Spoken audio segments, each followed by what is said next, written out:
একটু মাথাটা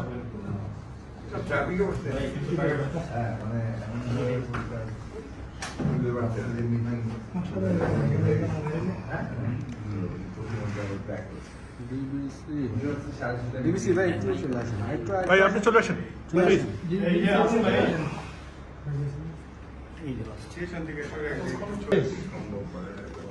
হয়েছে। তানভীর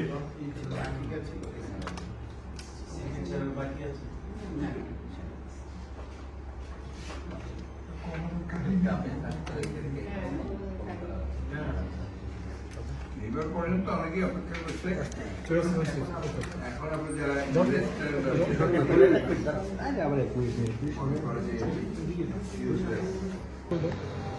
গণতান্ত্রিক অধিকার, ভোটের অধিকার, আমাদের বেঁচে থাকার অধিকারকে ফিরিয়ে আনার জন্য ক্রাইসিস আমাদের সরকারের বিরুদ্ধে যারা অধিকার দিয়ে আমরা সঙ্গে আমরা আবার আলোচনা শুরু করি। আমরা সবাই এই বিষয়ে প্রায় একমত যে এই ফ্যাসিবাদী সরকার তারা ক্ষমতায় টিকে থাকার জন্য সব রকম কৌশল এবং এখানে 1971 সালে স্বাধীনতা যুদ্ধের যে চেতনা, সেই চেতনাকে মনোনীত করে তারা নিজেদের ক্ষমতাকে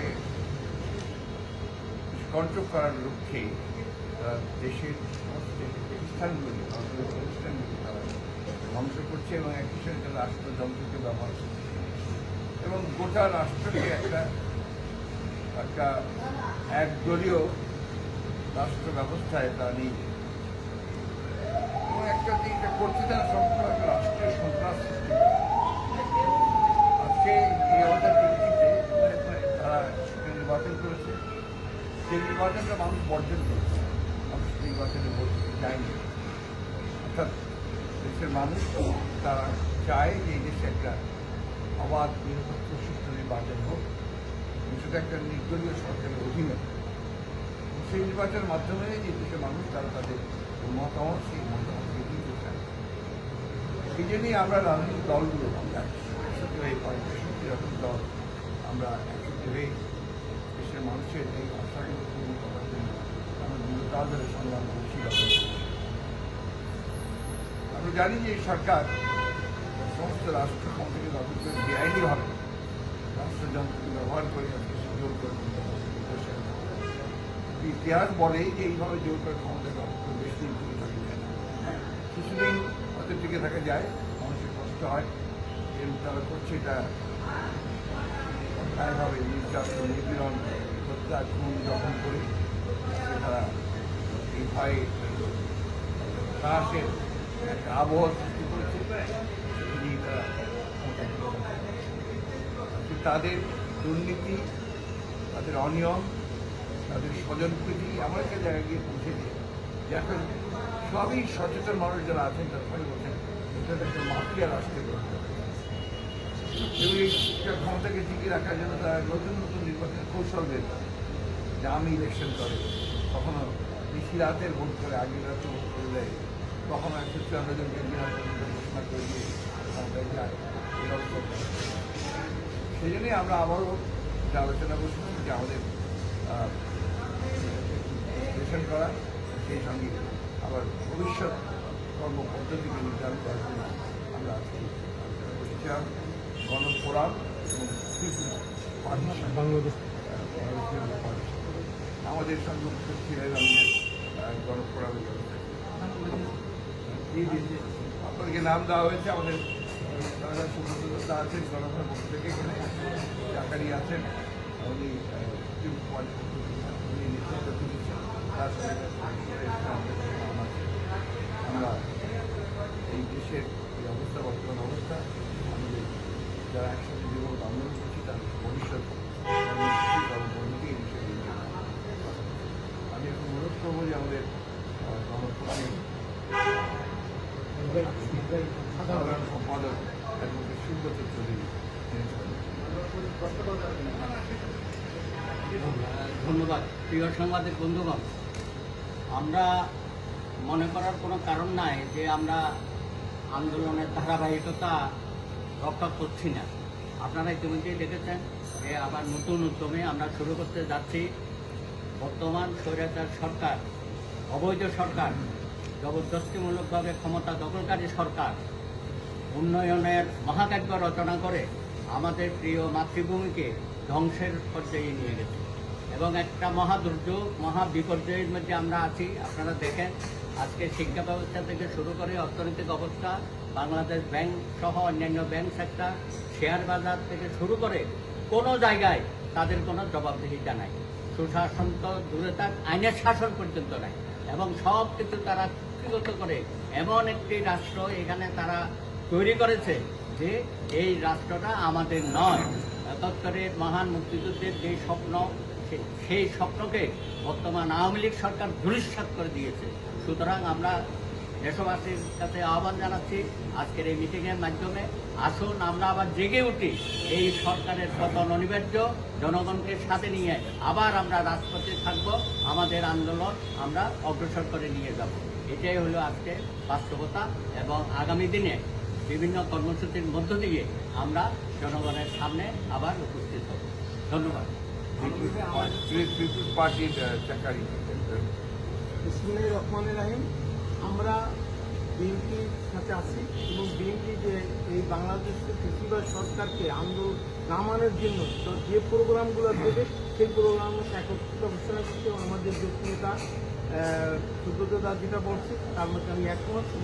বিএনপির যে প্রোগ্রাম সেই প্রোগ্রাম আমরা একমত এবং আগামীতে রাজপথে থাকবে সেই সরকারকে না হটান পর্যন্ত বাংলাদেশ কৃষি পার্টি ঘরে ফিরে যাবে না। সবাইকে ধন্যবাদ। বাংলাদেশের প্রজাতন্ত্রের কর্মকর্তা কর্মচারী যারা বিদেশে কাজ করে, তাদের আমরা কয়েক বছর ধরে দেখছি, কিন্তু এবার আরও অনেকটা দৃশ্যমান হয়েছে। তারা রাষ্ট্রের কাজের বদলে তারা দলীয় কাজ, সমাবেশী দল, তাদের দলীয় অনুষ্ঠানগুলো কেন জানি তারাই সব রাষ্ট্র কি লাভবান হয় এবং বরঞ্চ রাষ্ট্রের কোনো সংকট বা যে সমস্যা বৈশ্বিক কতটা সেটা নিয়ে তাদের তৎপরতা আপনারা দেখতে পান কি না, এটা আসলে কূটনৈতিকভাবে এটা কোন জায়গায়, কারণ আজকে বাংলাদেশের মানুষের পক্ষে কিন্তু তারা ওখানে আপনারা আমি প্রায় যে কথা বলছি যেখানে আসলে বাংলাদেশকে তারা একটা একদলীয় রাষ্ট্রের এইগুলোই হচ্ছে আপনার বৈশিষ্ট্য, যে আপনার যারা রাষ্ট্রদূত থাকবেন, যারা সরকারি কর্মকর্তা থাকবেন, যারা বিভিন্ন সরকারের দায়িত্বে থাকবেন, তারা শুধুমাত্র যে দল আছে, এই যে দলটা আপনার ক্ষমতায় আছে এই দলের পক্ষেই কথা বলবেন, তাদেরকে মানে আপনার আরও বেশি তাদেরকে কীভাবে তাদের উন্নয়ন করা যায়, তারা কীভাবে ক্ষমতায় টিকে থাকতে পারেন সেই কাজগুলো তারা করবেন। আমরা গত কয়েক বছর ধরে দেখেছি, আপনি সঠিক কথা বলেছেন যে তারা বাইরে যে কাজগুলো করে সেই কাজটা তার বাংলাদেশকে প্রমোট করে না, তারা আওয়ামী লীগকে প্রমোট করে এবং আওয়ামী লীগকে প্রমোট করার কারণেই তারা ওই বাইরের কিছুটা আপনার লোককে বিভ্রান্ত করার চেষ্টা করে। বাইরের লোকেরা যে বিভ্রান্ত হয় না এটা আমরা দেখেছি, তারা কিন্তু বিভ্রান্ত হচ্ছে না। মূল জায়গাটা হচ্ছে কি, যেমন 1971 সালে আমাদের দেশের যে এটাকে আমি সবসময় বলি যে আত্মা, সোল, আমরা যে দেশ স্বাধীন করেছি যুদ্ধ করে, তার মূল যে আত্মা বানাতে এই সরকার সেটাকে ধ্বংস করে দিয়েছে, আওয়ামী লীগ সেটাকে ধ্বংস করে দিয়েছে। ওই কারণেই আজকে বাংলাদেশের যে করুণ অবস্থা, অর্থনৈতিক অবস্থা, রাজনৈতিক অবস্থা, কূটনৈতিক অবস্থা, এই কারণেই বাংলাদেশে আজকে আবার ডোনাল্ড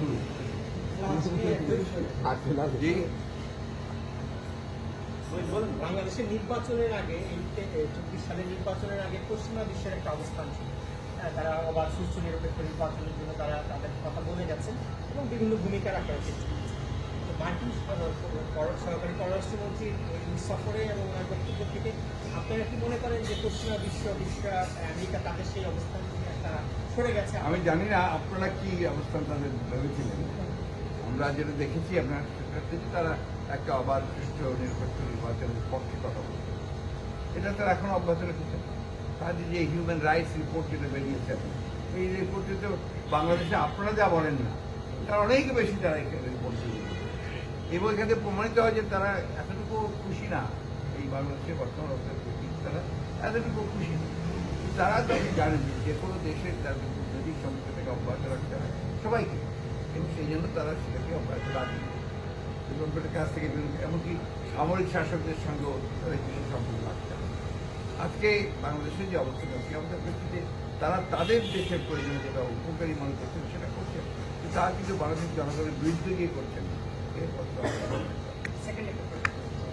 নিশ্চয়ই জানেন বাংলাদেশ জন্মের পর থেকে বাংলাদেশের কিন্তু যেটা হয়নি সেটা এই সরকারের সময় হয়েছিল, সেটা হচ্ছে সেন্ট্রাল ব্যাংক রিজার্ভ লুট হয়েছিল। গত দুদিন ধরে আমরা দেখছি যে বিশেষ করে বিভিন্ন বাইরের একটা দেশের গণমাধ্যমে এসছে যে আবারও সেই একই ঘটনার পুনরাবৃত্তি হয়েছে, যদিও বাংলাদেশ ব্যাংক থেকে সেটি ইয়ে করা হয়েছে, সেটি সত্যতা অস্বীকার করা হয়েছে।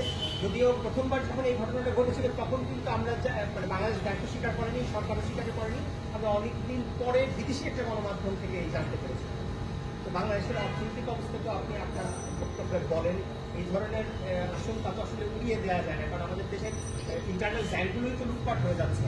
বাংলাদেশের সবচেয়ে বড় সমস্যা যেটা রয়েছে যে এখন যারা শাসন করছে শাসক গোষ্ঠী এরা মিথ্যার উপরে টিকে আছে, জনগণকে সারাক্ষণ প্রতারণা করছে, মিথ্যা কথা বলছে, মিথ্যা ডাটা দিচ্ছে, মিথ্যা তথ্য দিচ্ছে। যারাই তথ্য আনতে যায় দেখবে যে তাদেরকে বন্ধ করে দিচ্ছে।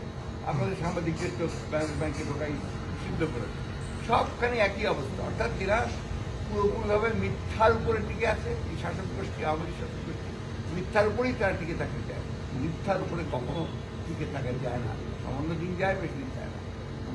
Thank you.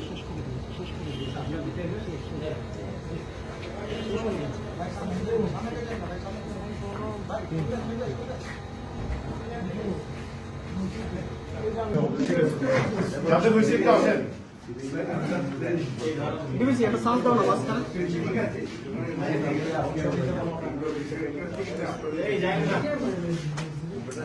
সবাই হাতে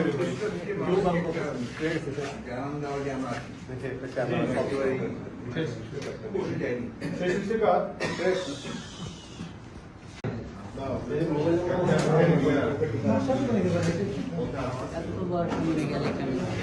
সাকিব ভাই একটু মাথাটা ট্রাফিকে বসতে হ্যাঁ মানে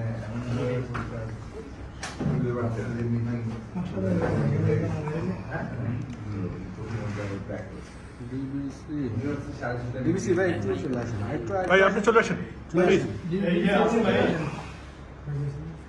এই যে স্টেশন থেকে সরে